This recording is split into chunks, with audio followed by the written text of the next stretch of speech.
Hello everyone, my name is Amit Kumar. स्वागत है आपका इस द ड्रीम एल्केमिस्ट चैनल पर। ये मेरा फंडामेंटल्स ऑफ थर्मोडायनेमिक्स का दूसरा वीडियो है। पहले वीडियो में अपन ने सिस्टम, सराउंडिंग्स, बाउंड्री, सिस्टम के टाइप्स देख लिए थे। आज अपन उनसे आगे स्टार्ट करने वाले हैं। ये अमित कुमार का मुस्कुराता हुआ सा चेहरा आप देख रहे हैं, आप भी मुस्कुराए। आगे बात करते हैं macroscopic and microscopic view point of thermodynamics. ये दो अप्रोच है या कह सकते हैं ये दो लेवल हैं जिससे कि अपन किसी सब्सटेंस के बिहेवियर को स्टडी कर सकते हैं। मैक्रोस्कोपिक, जिसको क्लासिकल थर्मोडायनेमिक्स भी बोलते हैं, ये क्लासिकल अप्रोच भी इसको बोलते हैं, ये कहती है कि this macroscopic approach to study of thermodynamics that doesn't require knowledge of the behavior of individual particles। मतलब यहाँ पे अपन सारे पार्टिकल्स की इंडिविजुअल स्टडी ना करके ग्रुप स्टडी करते हैं। और the macroscopic observations are completely independent of the assumptions regarding the nature of matter।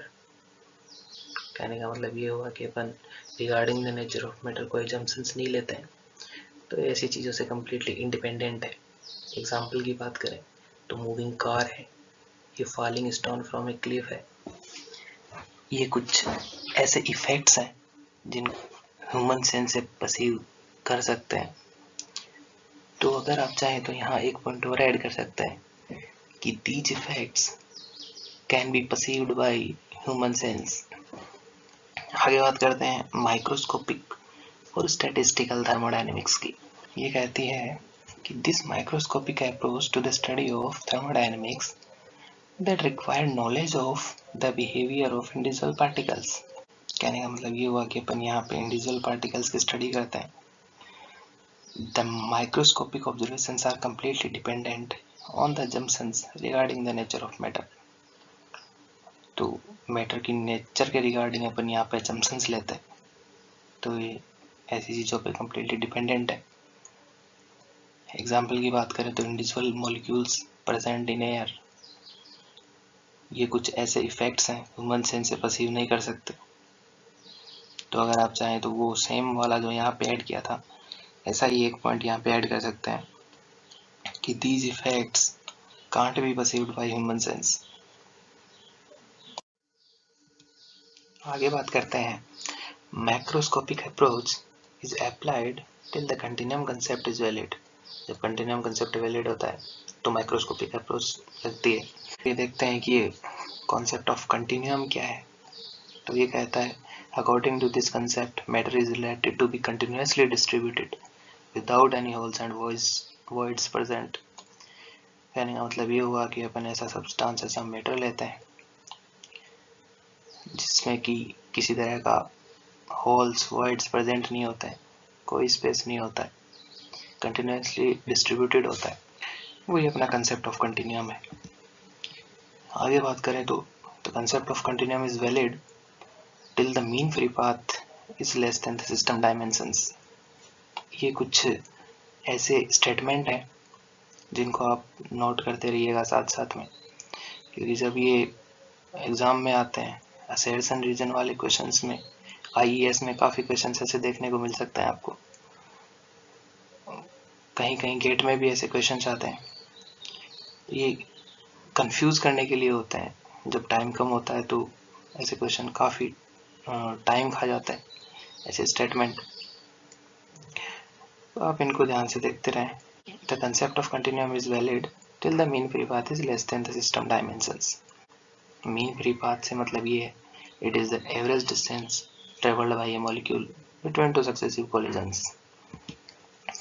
आगे बात आती है कि रेरिफाइड गैसेज के केस में, in case of rarefied gases the concept of continuum is not valid. Rarefied gases आपको पता ही है, ऐसी गैसेज हैं जिनका प्रेशर एटमॉस्फेरिक प्रेशर से भी बहुत ज़्यादा कम होता है। ये एक मुस्कुराता सा हुआ चेहरा मैंने यहाँ पे डाल दिया, इसको देख के आप भी मुस्कुराएं। Thermodynamic property, thermodynamic property, it represents the characteristics of the thermodynamic system। Thermodynamics हो गया हर कहीं।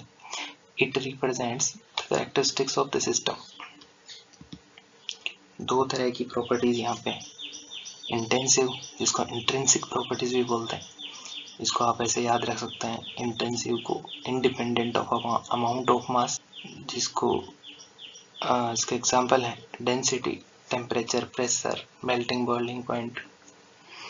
आगे आता है एक्सटेंसिव, जिसको एक्सट्रिंसिक प्रॉपर्टीज भी बोलते हैं, depend on the amount of mass, volume, mass, energy, ये इसके अच्छे खासे एग्जांपल है। अब बात करते हैं थर्मोडायनेमिक इक्विलिब्रियम की। For attaining A state of thermodynamic equilibrium, the following 3 types of equilibrium states must be achieved. उनमें से पहला है thermal equilibrium. The temperature of the system doesn't change with time and the same value at all points of the system.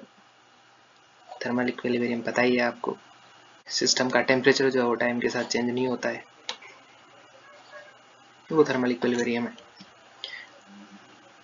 आगे आता है mechanical equilibrium. Mechanical equilibrium से मतलब है there are no unbalanced forces within the system और between the surroundings. The pressure in the system is same at all points and doesn't change with respect to time, वो mechanical equilibrium है। Chemical equilibrium की बात करें तो ये no chemical reactions takes place in the system and the chemical composition which is same throughout the system doesn't vary with time। कहने का मतलब ये हुआ कि कोई केमिकल रिएक्शंस सिस्टम में नहीं होती है, तो सारे के सारे केमिकल कंपोजिशंस जो वो सिस्टम में टाइम के साथ वेरी नहीं करते हैं, ये केमिकल इक्विलिब्रियम है। तो थर्मोडायनेमिक इक्विलिब्रियम में किसी सिस्टम को होने के लिए ज़रूरी है कि ये तीनों कंडीशन वो फॉलो करे।